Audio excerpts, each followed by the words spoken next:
Hello guys and welcome to Skynomics academy. My name is Sunil Kumar Yadav और आप लोग जैसा कि स्क्रीन पर देख पा रहे हैं, आज से हम लोग 2024-25 के लिए जो मैक्रो इकोनॉमिक्स है उसको स्टार्ट करेंगे, जो कि क्लास 12th के लिए एक इम्पॉर्टेंट सब्जेक्ट है। ठीक है, अगर आप लोगों ने कॉमर्स को अडॉप्ट करा होगा तो अब अडॉप्ट तो करा ही होगा भाई। आप लोगों ने 11th तो कर ही लिया होगा। अभी गर्मी छुट्टी पड़ने वाला है, तो मैं इस गर्मी छुट्टी वाले पीरियड में मैं लगभग मैक्रो इकोनॉमिक्स को धीरे धीरे कवर करने की कोशिश करेंगे।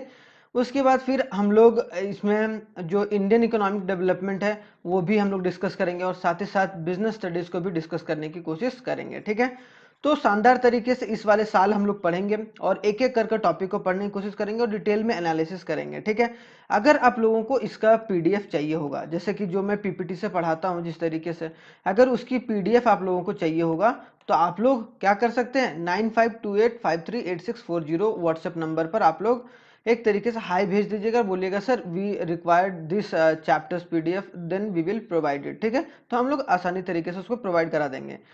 नीचे हमारे फेसबुक लिंक है या फिर फेसबुक आईडी है, उस पर फॉलो कर सकते हैं। इंस्टाग्राम आईडी है, उस पर फॉलो अप कर सकते हैं। ठीक है, और टेलीग्राम भी है, तो आप लोग टेलीग्राम पर भी ज्वाइन कर सकते हैं। वहां पर पीडीएफ शेयर किया जाता है और साथ ही साथ अगर पीडीएफ शेयर नहीं तो वीडियोस वगैरह अपलोड कर दिया जाता है या फिर वहां पर डाल दिया जाता है, तो वहां से भी आप लोग सही तरीके से कर सकते हैं। ठीक है, तो मैक्रो इकोनॉमिक्स को हम लोग शानदार तरीके से कवर करेंगे। आप लोगों ने एक तरीके से 11th में माइक्रो इकोनॉमिक्स बहुत डिटेल में पढ़ा होगा और स्टैट्स को, तो हम लोग आज स्टार्ट करेंगे मैक्रो इकोनॉमिक्स। और उसके पहले हम लोग समझते हैं कि आखिरकार इसका सिलेबस क्या है। तो अगर आप लोग देखा जाए इकोनॉमिक्स का सिलेबस तो दो पार्ट्स में डिवाइडेड है। पार्ट ए जो 40 मार्क्स का पूछा जाता है आप लोगों का, और जो पार्ट बी वो 40 मार्क्स का पूछा जाता है। क्या? 40 मार्क्स का। क्लियर? तो ये दो आप 80 नंबर का पेपर होता है, 20 नंबर का आपका प्रोजेक्ट होता है। तो पार्ट ए में जो है वो मैक्रो इकोनॉमिक्स आता है, Indian economic development second part में। तो पार्ट वन में तो जो मैक्रो इकोनॉमिक्स है उसमें अगर देखा जाए तो पहला चैप्टर जो है नेशनल इनकम रिलेटेड एग्रीगेट्स, इसमें से कुछ मैक्रो इकोनॉमिक्स के टॉपिक भी आते हैं जो आज मैं डिस्कस करने वाला हूँ शुरुआती चैप्टर में। तो वहां से 10 नंबर के क्वेश्चन आएंगे। ठीक है, मनी और बैंकिंग से 6 नंबर का क्वेश्चन आएगा और determination of income and employment का 12 मार्क्स का आएगा और गवर्नमेंट बजट एंड इकोनॉमी का 6 मार्क्स का। उसके बाद बैलेंस ऑफ पेमेंट का 6 मार्क्स का। तो ये हमारा एक तरीके से 40 मार्क्स पूरा हो जाता है। तो ये आप लोगों को आइडिया रहना चाहिए कि भाई कौन कौन से चैप्टर के जो हैं वो एक तरीके से आपका क्वेश्चन कितने पूछे जाते हैं, कितने मार्क्स के पूछे जाते हैं। तो ये सब आप लोग ध्यान से देखिएगा। उसके बाद इंडियन इकोनॉमी में अगर देखा जाए तो हम लोग डेवलपमेंट एक्सपीरियंस 1947 से 1990 और 1991 तक, मतलब जो एलपीजी रिफॉर्म हुआ था वहां तक जो मार्क्स पूछे जाएंगे वो 12।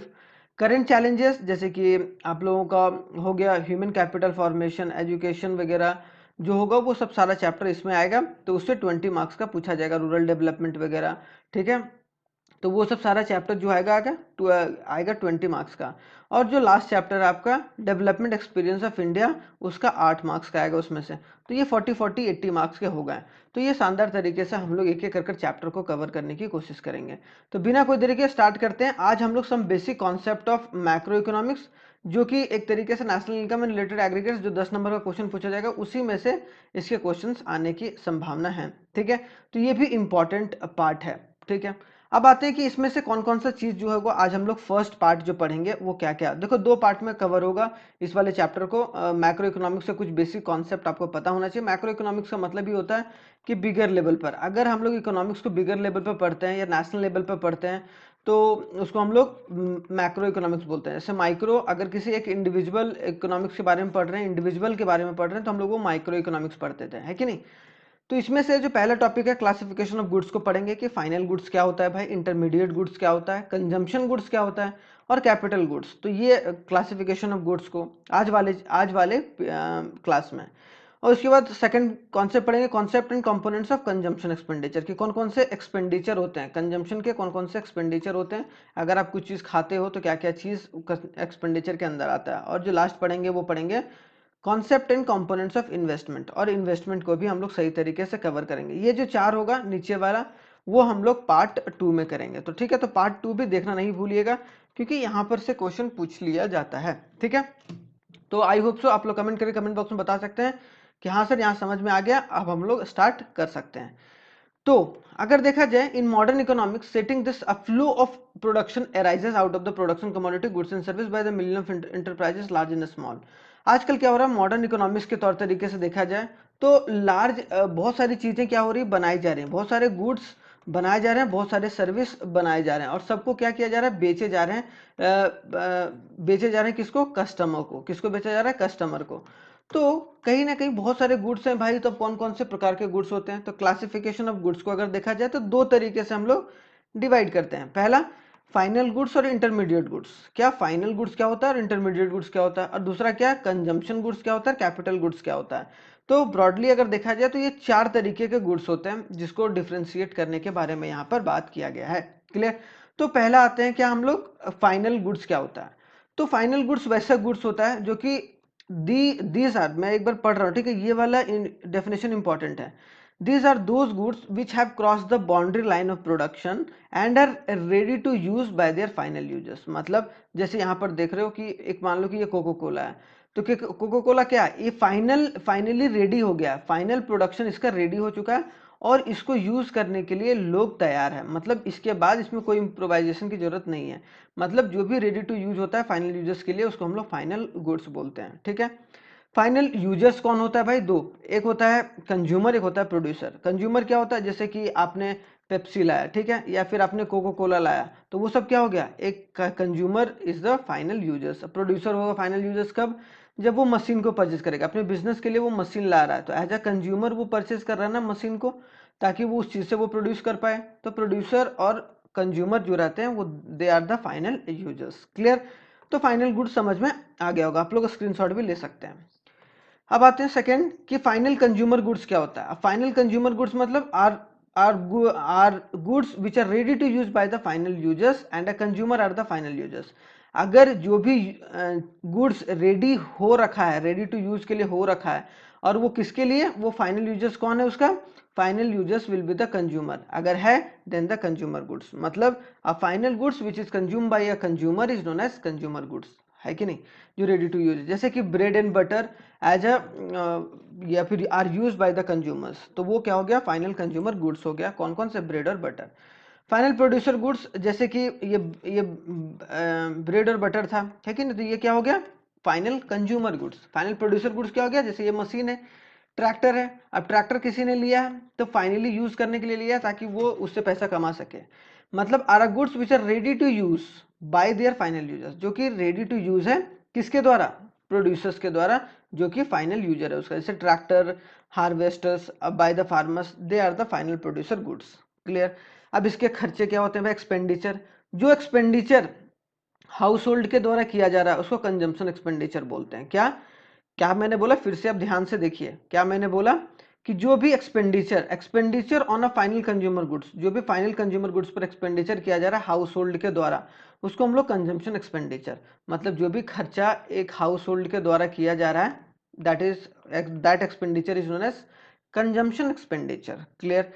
अब क्या होगा? इन्वेस्टमेंट एक्सपेंडिचर, कि जो प्रोड्यूसर गुड्स को खरीदने के लिए प्रोड्यूसर जो कर रहा है, जैसे कि ट्रैक्टर खरीद रहा है ना, तो इन्वेस्ट कर रहा है ना एक तरीके से, तो ट्रैक्टर का इस्तेमाल हो रहा है ताकि वो और पैसा कमा सके, इसीलिए हम लोग इसको इन्वेस्टमेंट एक्सपेंडिचर के अंदर लाते हैं। ठीक है? अब जैसे ब्रेड एंड बटर आप खा लिए, उसके बाद आप उससे पैसा तो आप जनरेट नहीं कर सकते हो ना, लेकिन अगर ट्रैक्टर लिए हो तो वहां से आप पैसा जनरेट कर सकते हो। तो the goods which are consume by the producer is known as that expenditure is known as investment expenditure. Clear? तो अगर देखा जाए एक्सपेंडिचर क्या होगा टोटल, अगर फाइनल गुड्स पर देखा जाए कि टोटल एक्सपेंडिचर क्या होगा, दोनों को जोड़ देंगे, consumption expenditure plus investment expenditure. Investment expenditure किसके द्वारा किया जा रहा है? प्रोड्यूसर के द्वारा। ठीक है, याद रखना है, प्रोड्यूसर के द्वारा। और जो कंजम्पशन एक्सपेंडिचर वो हाउस होल्ड के द्वारा। तो आप लोग शानदार तरीके से इसका स्क्रीनशॉट भी लेते चलिए, ताकि अगर स्क्रीनशॉट नहीं लीजिएगा तो आप लोग इस वाले व्हाट्सएप नंबर पर हाई लिख के भेज दीजिएगा, और चैप्टर का नाम तो आप लोगों को प्रोवाइड कर दिया जाएगा। क्लियर यहाँ तक? अब आते हैं इंटरमीडिएट गुड्स क्या होता है। फाइनल गुड्स के बाद हम लोग इंटरमीडिएट गुड्स पर आते हैं। फाइनल गुड्स कंप्लीट हो गया, अब इंटरमीडिएट गुड्स क्या होता है?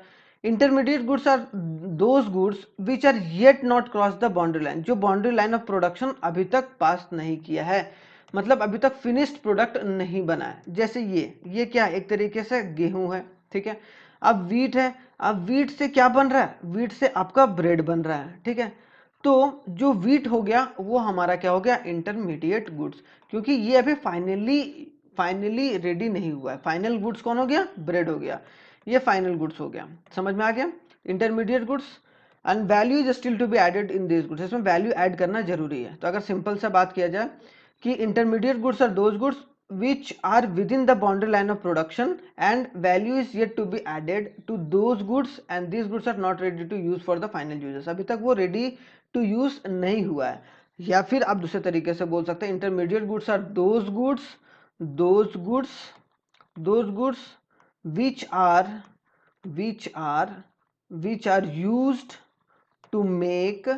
which are used to make final goods।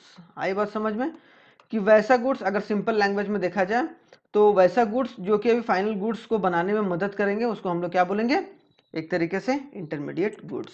ठीक है, ब्रेड आ गया। अब ये देखिए, ये पेपर है, ये क्या है, पेपर है।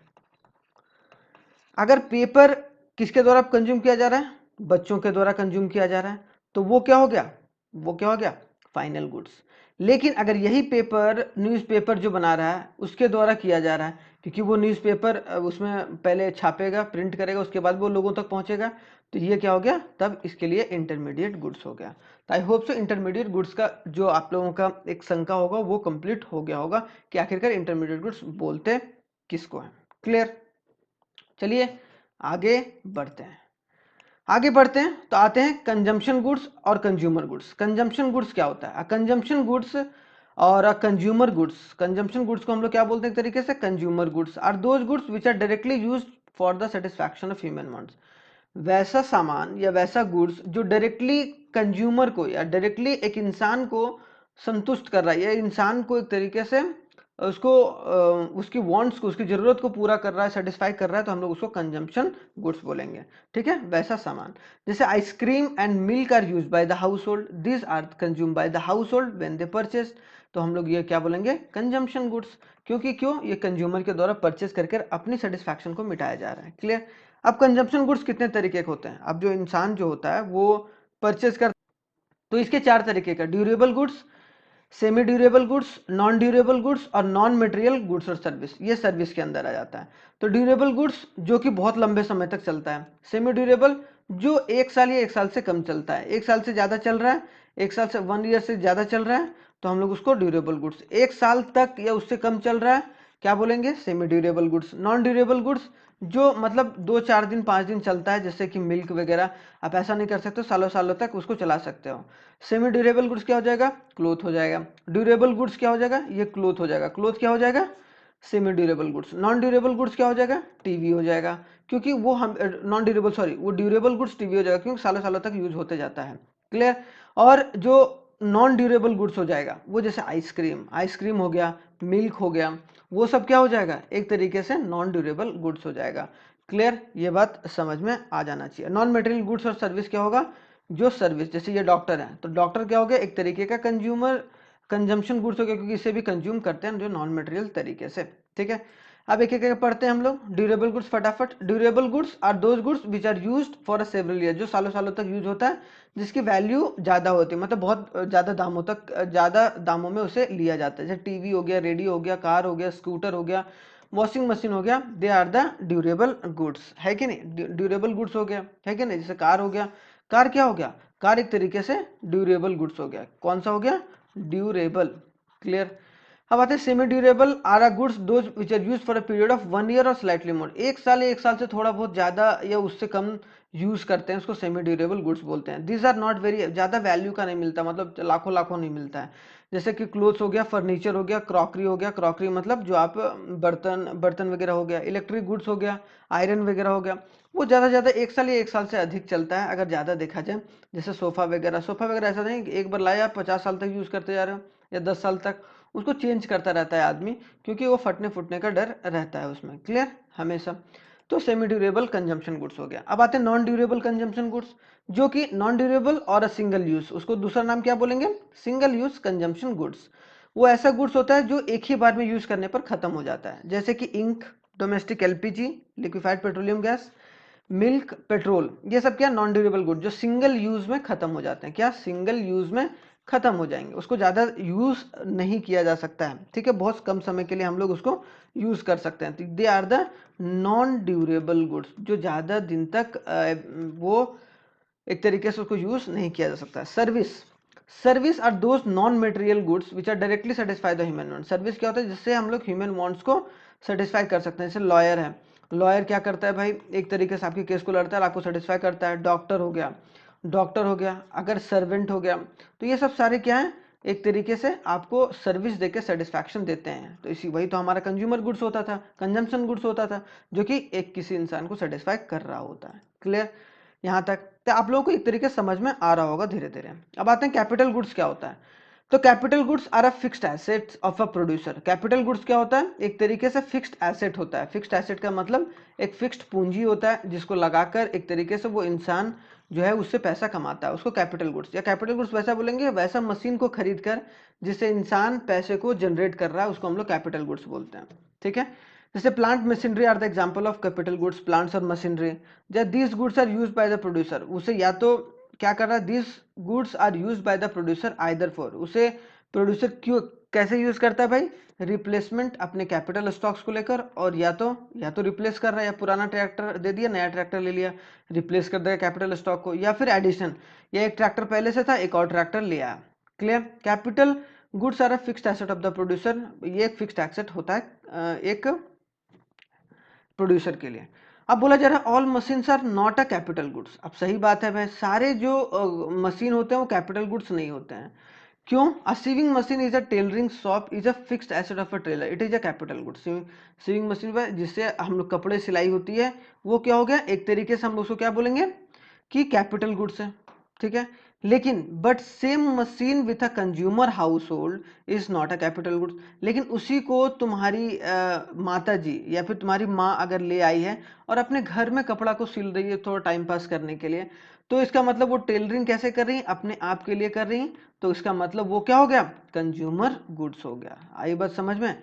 अगर वो दुकानदार लिया है मशीन और उसे सिल कर वो पैसा कमा रहा है, तब वो कैपिटल गुड्स हो गया, लेकिन अगर आपकी माँ उसे परचेस की है और उन्हें सिलाई आती है, तो वो क्या हो गया, कंज्यूमर गुड्स हो गया। क्लियर? ये बात समझ में आ गया। मैंने एक और एग्जांपल दिया, इसे भी आप लोग देख सकते हैं। तो एक चीज याद रखना है हमेशा कि all capital goods are producer goods. जितने भी कैपिटल गुड्स होते हैं वो प्रोड्यूसर गुड होते हैं, क्योंकि जितना भी कैपिटल गुड होगा वो कुछ ना कुछ चीज प्रोड्यूस करेगा, इसीलिए producer goods. But all producer goods are not capital goods. लेकिन सारा जो प्रोड्यूसर गुड्स होगा वो कैपिटल गुड्स नहीं हो सकता है, जैसा कि अभी मैंने आपको एग्जाम्पल देकर समझाया, ठीक है। अब यहाँ पर मैंने दिया हुआ है कि all producer goods are not capital goods. Why? क्यों? क्योंकि goods used as a raw material like a wood used to make a furniture, goods used as a fixed asset like a plant and machinery. Capital goods include only a fixed asset of a producer. These are durable use of the product. On the other hand, अगर एक तरह से दूसरे तरीके से देखा जाए, अगर उसको सिंगल यूज किया जा रहा है किसी प्रोड्यूसर गुड्स को, तो हम लोग वो किसके अंदर आ जाएगा, वो कंज्यूमर गुड्स के अंदर आ जाएगा। क्लियर? अगर लकड़ी ला रहा है कोई दुकान वाला लकड़ी ला रहा है और उससे वो फर्नीचर बना रहा है, तब तो वो कैपिटल गुड्स हो गया। लेकिन आपकी मम्मी ला रही है फर्नीचर और उसे जलाकर खाना बना रही है, तो वो क्या हो गया, सिंगल यूज में खत्म हो गया। तो इसका मतलब क्या हो गया, या फिर वो अपने घर वर में लगा दी, मतलब उसको उसकी प्लाई वलाई बना के उसको एक तरीके से लगा दिए, तो इसका मतलब क्या हो गया, उसको गेट बनवा दिए, तो सिंगल यूज हो गया, तो हम लोग उसको क्या बोलेंगे, एक तरीके से कंज्यूमर गुड्स। अब आते हैं कंजम्पशन एक्सपेंडिचर क्या होता है। तो देखो खर्चा जो होता है वो तीन तरीके से किया जाता है। अगर कंजम्पशन एक्सपेंडिचर के बारे में बात किया जाए, हाउस होल्ड के द्वारा खर्चा किया जाता है, गवर्नमेंट के द्वारा खर्चा किया जाता है, और नॉन प्रॉफिट और प्राइवेट इंस्टीट्यूशन के द्वारा, जैसे कि एनजीओज, टेम्पल्स, मॉस्क, मस्जिद, गुरुद्वारा एंड अदर्स, इनके द्वारा खर्चा जो है वो किया जाता है। तो अगर सारे को खर्चा को जोड़ दिया जाए, जैसे हाउस होल्ड क्या करता है, हाउस होल्ड करता है consumption expenditure by house hold. जो हाउस होल्ड खर्चा करता है हम लोग उसको क्या बोलेंगे, कंजम्पशन एक्सपेंडिचर। क्या बोलेंगे, देखिए ध्यान से देखिए, कंजम्पशन एक्सपेंडिचर किसको, जो हाउस होल्ड करता है, ठीक है, इसको हाउस होल्ड वाला कर रहा है। अगर मान लो कंजम्पशन एक्सपेंडिचर बाय गवर्नमेंट, अब कंजम्पशन एक्सपेंडिचर बाय गवर्नमेंट जो गवर्नमेंट खर्चा कर रही है, हाउस होल्ड जो खर्चा कर रही है, consumption expenditure by household government. और जो थर्ड होगा वो consumption expenditure by non profit organisation. अगर मस्जिद बनाने में या फिर मंदिर बनाने में खर्चा किया जा रहा है, या गुरुद्वारा बनाने में खर्चा किया जा रहा है, then we can call it as a consumption expenditure by the non profit. अगर इन सबको जोड़ दिया जाए तो हमारा पूरा जो है कंजम्पशन एक्सपेंडिचर निकल के आता है। क्लियर? जिसको हम एग्रीगेट बोलते हैं। एग्रीगेट मतलब पूरा। अब आते हैं इन्वेस्टमेंट का क्या कॉन्सेप्ट होता है कि कंपोनेंट ऑफ इन्वेस्टमेंट। इन्वेस्टमेंट का मतलब कि चेंज इन कैपिटल। अगर बोला जाए कि चेंज इन कैपिटल स्टॉक हो रहा है, investment refers to the increase in the stock of capital. अगर आपकी कैपिटल में इंक्रीमेंट हो रही है, जैसे मान लो आपके पास पहले 1 लाख की कैपिटल थी, 1 लाख की पूंजी थी, अब 2 लाख की पूंजी हो गई, ठीक है, तो इसका मतलब इंक्रीज हो गया ना, तो उसको हम लोग इन्वेस्टमेंट बोलेंगे। क्या कि आपने 1 लाख रुपए का ज्यादा इन्वेस्टमेंट कर दिया। क्लियर। अब इसको हम लोग यहाँ बोलेंगे the change in stock of a capital is called capital formation, कि जो change in stock of change in the stock of capital होता है उसको हम लोग कैपिटल फॉर्मेशन बोलते हैं। अब दो तरीके का इन्वेस्टमेंट होता है, एक होता है फिक्स्ड इन्वेस्टमेंट, एक होता है इन्वेंटरी इन्वेस्टमेंट। क्या दो तरीके का इन्वेस्टमेंट। देखो आप लोगों को लग रहा है कि बहुत जल्दी जल्दी पढ़ा रहे हैं, तो आप लोग थोड़ा सा उसको स्लो डाउन कर सकते हैं, यूट्यूब में ऑप्शन दिया गया है, लेकिन आप लोगों को ये पता होना चाहिए। दो तरीके का इन्वेस्टमेंट, फिक्स्ड इन्वेस्टमेंट और इन्वेंटरी इन्वेस्टमेंट। फिक्स्ड इन्वेस्टमेंट क्या होता है, अगर कोई प्रोड्यूसर जो है वो प्लांट ले रहा है, मशीनरी ले रहा है, ठीक है, और अपनी स्टॉक को बढ़ा रहा है, अपनी फिक्स्ड एसेट को बढ़ा रहा है, मशीन ले रहा है, तो हम लोग उसको क्या बोलेंगे, एक तरीके से fixed investment. Fixed investment refers to the increase in stock of fixed asset. अगर फिक्स्ड एसेट के स्टॉक में बढ़ोतरी हो रही है या फिर इंक्रीज हो रहा है तो हम लोग उसको फिक्स्ड इन्वेस्टमेंट बोलेंगे। क्लियर। एक बात याद रखना है, अगर फिक्स्ड इन्वेस्टमेंट निकालना हो कैसे निकालेंगे, कि जो end of the accounting year था उसको माइनस कर देंगे जो कि बिगनिंग ऑफ द प्रोड्यूसर है। मतलब मान लो कि आपके पास एंड में 500 कार था, जो आप मान लो आप टूरिज्म में हो, आप कैब प्रोवाइड कराते हो, और लास्ट आपका बिगनिंग में 200 है। इसका मतलब क्या कि आपका कितना जुड़ा आपके फिक्स्ड इन्वेस्टमेंट में 300। तो अगर हम लोग जोड़ेंगे इसको एंड ऑफ द ईयर और स्टार्टिंग ऑफ द ईयर, तो हम लोग उसको निकाल लेंगे, उसको फिक्स्ड इन्वेस्टमेंट आखिरकार कितना हुआ है। क्लियर। अब आते हैं कि ग्रॉस इन्वेस्टमेंट क्या होता है, नेट इन्वेस्टमेंट क्या होता है। ठीक है, ग्रॉस इन्वेस्टमेंट और net investment. Gross investment, gross का मतलब होता है पूरा, कि जितना भी इन्वेस्टमेंट किया गया, टोटल इन्वेस्टमेंट किया गया, that is called a total production of a capital goods during the year. कि जितना भी प्रोडक्शन किया गया है कैपिटल गुड्स के द्वारा और उसकी जितनी वैल्यू है उसको हम लोग ग्रॉस इन्वेस्टमेंट बोलेंगे। जैसे कि capital goods are use for the replacement, दो तरीके से होता है, या तो उसको रिप्लेस कर लें या फिर एडिशन कर लें। ठीक है, तो इसको हम लोग ग्रॉस इन्वेस्टमेंट मतलब टोटल इन्वेस्टमेंट, कि टोटल इन्वेस्टमेंट कितना हुआ है।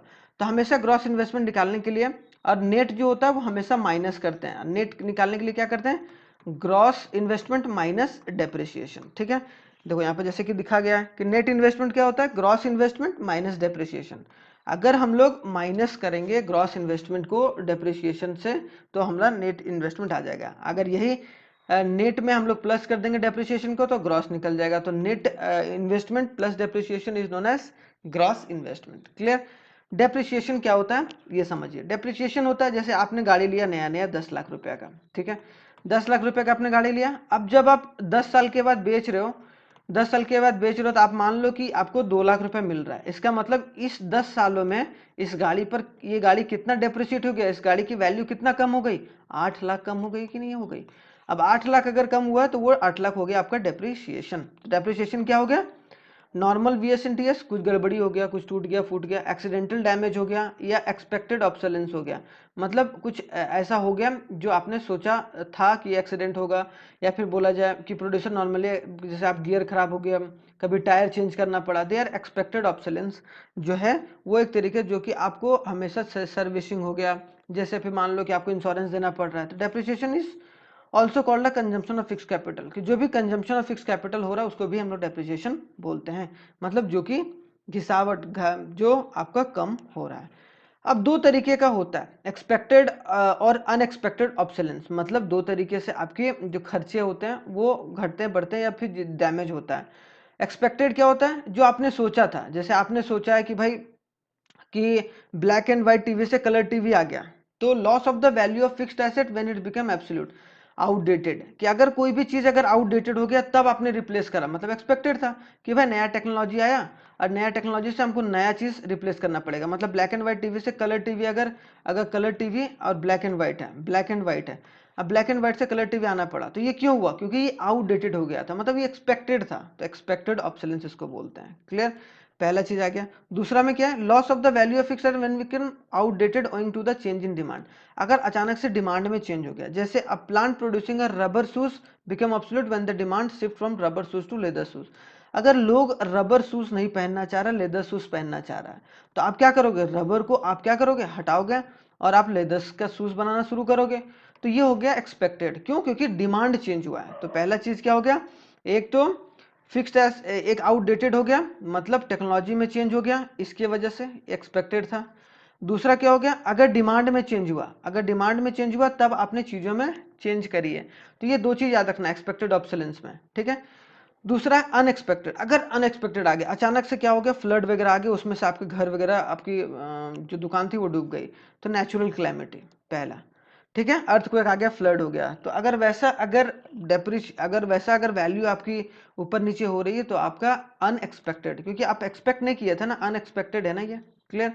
दूसरा क्या होगा, a fall in the market value of the asset when the economic recession, क्या है, मंदी है। अब जो मंदी है उसमें क्या हो गया कि उसकी वैल्यू घट गई, जिसकी वजह से जो है वो आपको बहुत ज़्यादा लॉस हो गया, ठीक है। मंदी की वजह से अचानक से डिमांड में बहुत ज़्यादा कमी आ गया, चेंज इन डिमांड नहीं हुआ, क्या हो गया, फॉल इन डिमांड हो गया। फॉल इन डिमांड की वजह से क्या हो गया, रेसेशन आ गया। अब रेसेशन की वजह से आपकी जो बिजनेस है वो ठप हो गई।